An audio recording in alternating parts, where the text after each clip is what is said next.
তো hello guys, আজকে আমি পাকা আমের আমসত্ত্ব বানাচ্ছি। আসলে বাজার থেকে আমটা এনে ঠকেছি। আমগুলো ম্যাক্সিমামই পচা আর মজে গেছে বেশি, টকও ছিল খুব। সেজন্য ভাবলাম ফেলে তো দেওয়াই যায়, তার বদলে বরঞ্চ একটু আমসত্ত্ব বানিয়ে রাখি।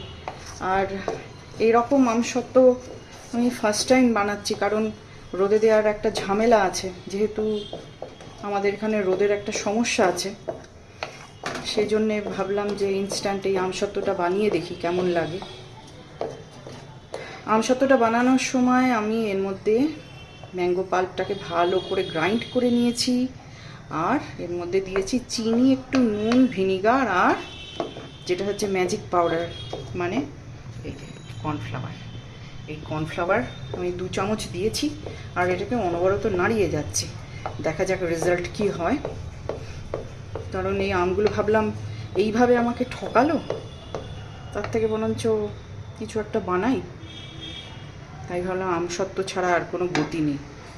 আমের মধ্যে একটা কিছু পড়েছে,